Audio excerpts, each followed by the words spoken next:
Swayam Prabha. Digital India. Educated India.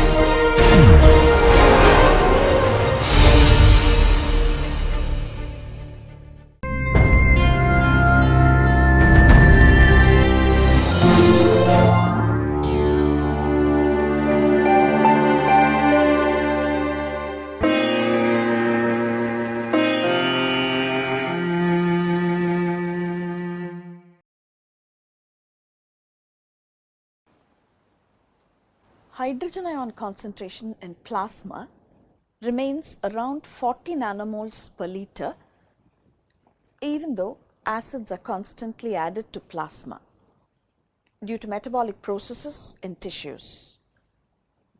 The major acid output is in the form of carbon dioxide. Carbon dioxide is referred to as the volatile acid because it can be easily eliminated by the lungs.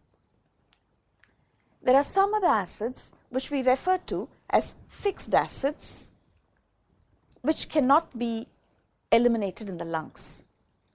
The lungs as well as the kidney participate in the process of not only buffering the fixed acids but also eliminating the acidity. In this session, we will consider what happens when fixed acids are released into blood. How is the blood pH maintained at 7.4 even though fixed acids are added to blood? Let us look at the quantum of fixed acids added to per liter of blood coursing through tissues. We have done this calculation for carbon dioxide earlier.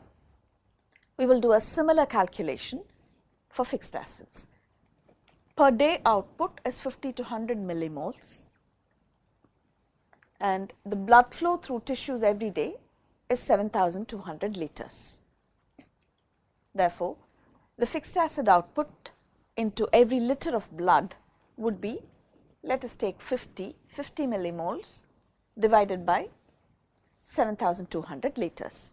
To make calculations easier, I will make that 49 and say 49,000 micromoles a day divided by approximately 7,000 liters a day.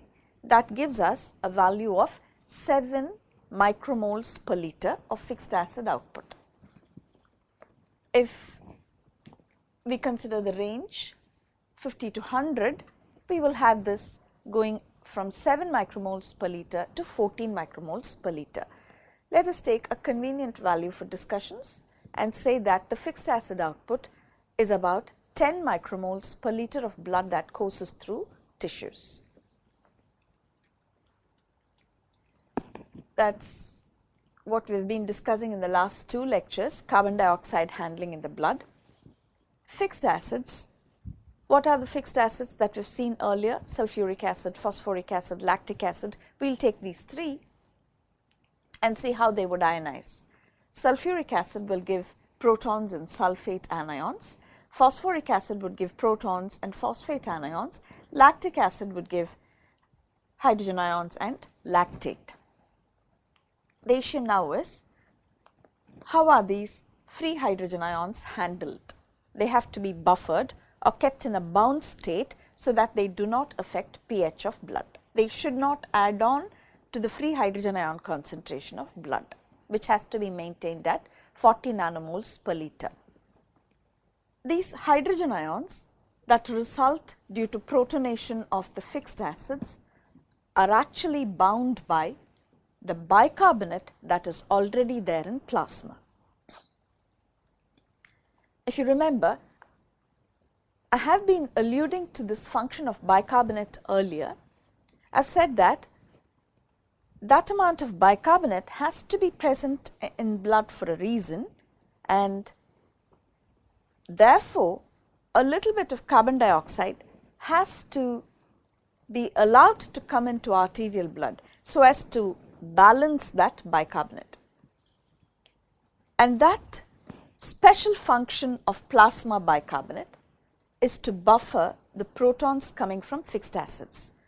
Now, let us treat them all together and call them fixed acids yielding protons and the fixed acid anions. These are the sulfates, phosphates and the lactates. the protons are buffered by bicarbonate. They bind together and the reverse reaction occurs so as to give carbon dioxide and water. Now you would ask the question, will consumption of bicarbonate by the protons from fixed acids reduce bicarbonate concentration, and will the formation of new carbon dioxide increase carbon dioxide concentration? If you remember, pH is pK plus log bicarbonate by carbon dioxide concentrations. So the question is, will bicarbonate concentration reduce because it is being consumed by the protons of fixed acids, and will the carbon dioxide concentration increase? If either or both of these events happen, then the pH would reduce. The answer is not really, because consider that liter of blood coming into tissues. The protons that may actually come from addition of fixed acids is just 10 micromoles.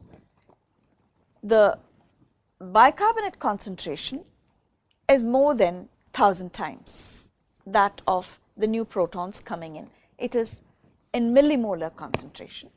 Carbon dioxide is also in millimolar concentration. So any change in the real concentrations is going to be imperceptible, very small, considering that single liter of blood. Therefore, the ratio per se will not be affected much, and therefore the pH will not change perceptibly. This should make you understand that for any buffer pair to function as an effective buffer pair, the base and the acid should be present in adequate concentrations. In this case, the role of bicarbonate is to buffer the fixed acids, and the bicarbonate concentration in plasma is more than 1000 times the fixed acids that would enter blood. We can now say that fixed acids are buffered by bicarbonate in plasma. Will it not change the pH at all? For that liter of blood it is okay, but if that blood continued to circulate and if bicarbonate is constantly consumed by the fixed acids, then there will be a reduction in bicarbonate concentration. This does not happen because whatever bicarbonate is consumed by the protons of the fixed acids are replaced by the kidneys by a mechanism that operates in the distal tubule of the kidney. The distal tubule generates bicarbonate and replaces whatever is consumed by the fixed acid protons, and therefore the bicarbonate concentration of plasma does not change. You would notice that the fixed acid protons react with bicarbonate and form carbon dioxide, and that carbon dioxide is handled by the red blood cells just like it handles the metabolically generated carbon dioxide. And therefore, hemoglobin has the additional role of buffering the acidity of the protons coming from fixed acids as well, as long as blood reaches the organ of excretion, where this carbon dioxide is also blown out. But the lungs alone are not enough, because for this process to happen continuously, the kidneys have to keep generating the required bicarbonate. That is why it was said that the fixed acids require two organs for buffering them while they are in blood and then for eliminating them. There are actually three roles that the kidney plays to handle the fixed acids. What are these? One is what we saw just now, that the bicarbonate consumed by the fixed acid protons are replaced by the kidney by generation of fresh bicarbonate in the distal tubule.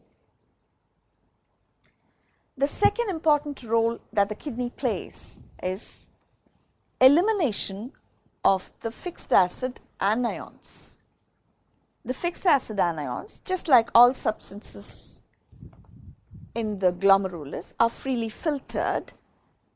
They are not reabsorbed and therefore they are eliminated.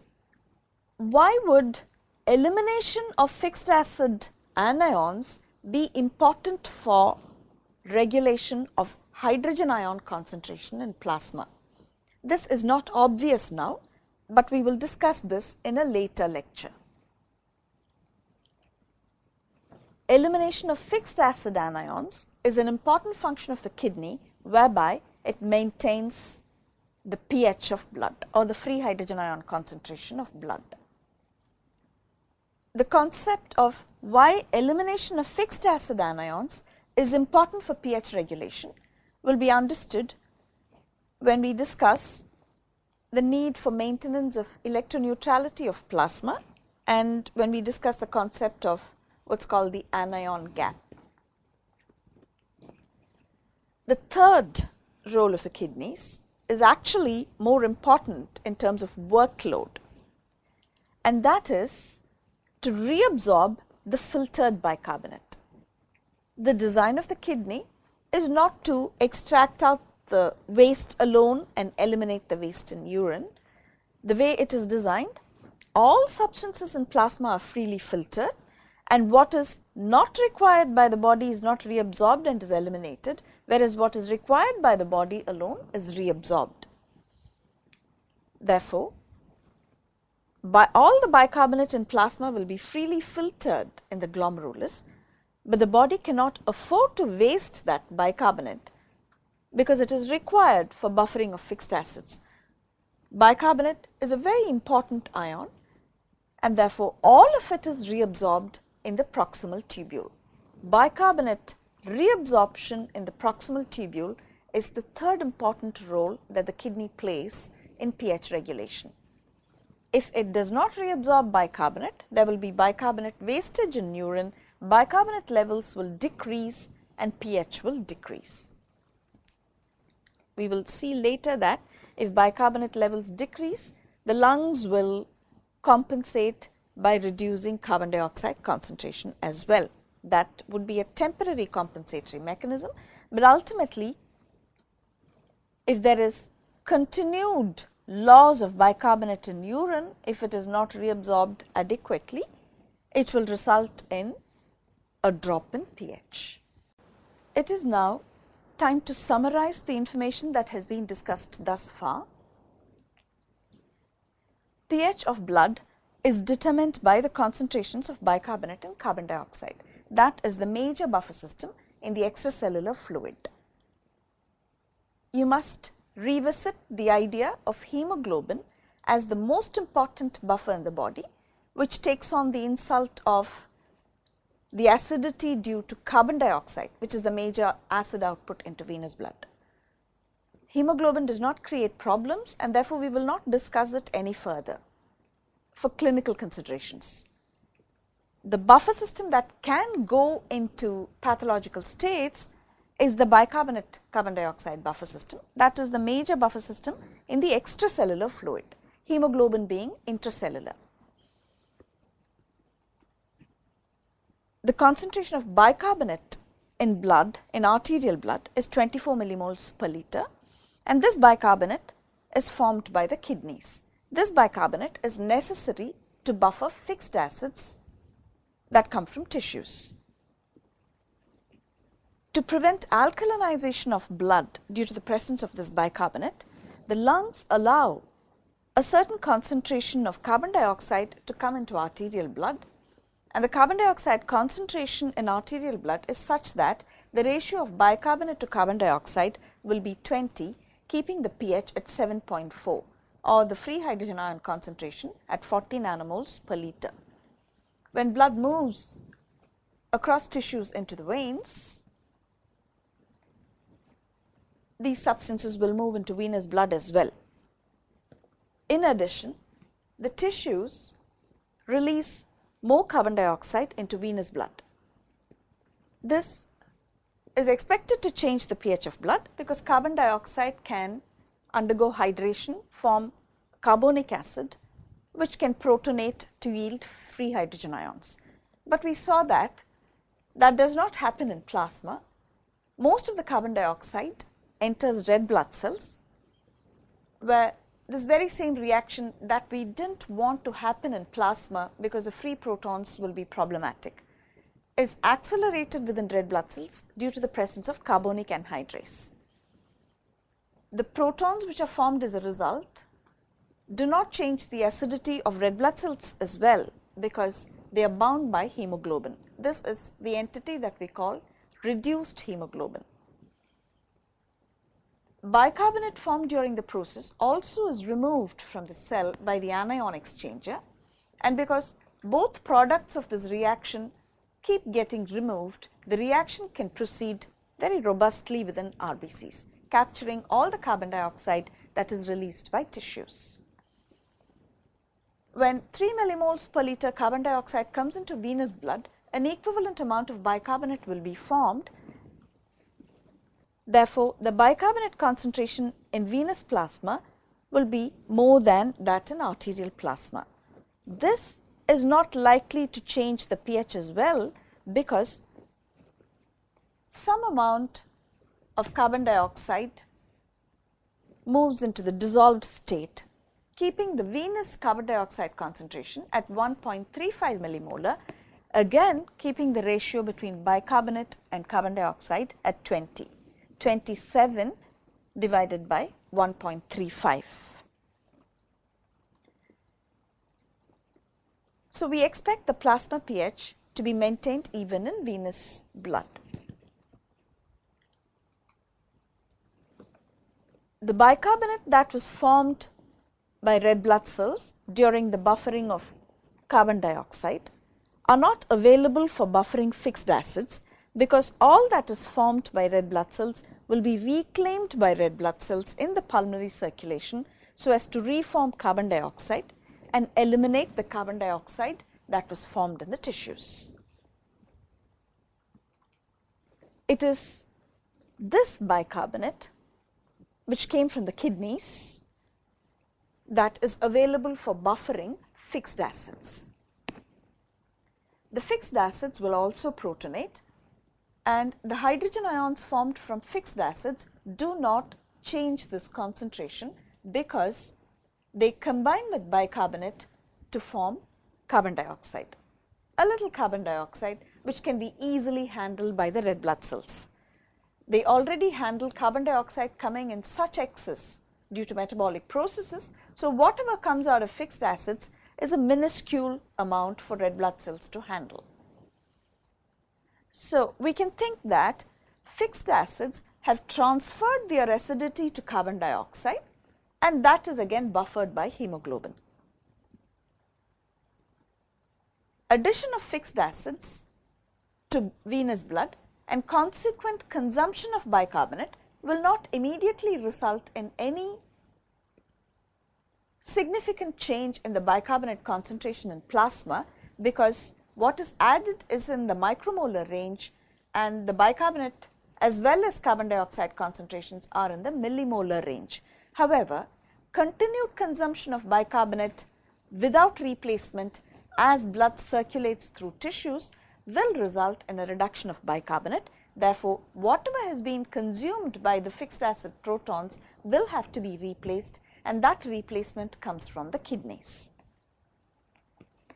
Kidneys have three important roles in regulating the free hydrogen ion concentration of plasma. One is what we just saw, replacement of bicarbonate that has been consumed by protons of the fixed acids. The second role is elimination of the fixed acid anions in urine, and a third role is reabsorption of filtered bicarbonate. We have now seen the major mechanisms involved in pH regulation in plasma. In the next few sessions, we will move on to discussing the specific roles of the kidney, the mechanisms involved in bicarbonate generation in the distal tubule to replace the consumed bicarbonate, mechanisms in the proximal tubule whereby reabsorption of filtered bicarbonate occurs, and mechanisms by which elimination of fixed acid anions is an important phenomenon for maintaining pH balance. These are the issues we will discuss in the next few lectures. Thank you for watching.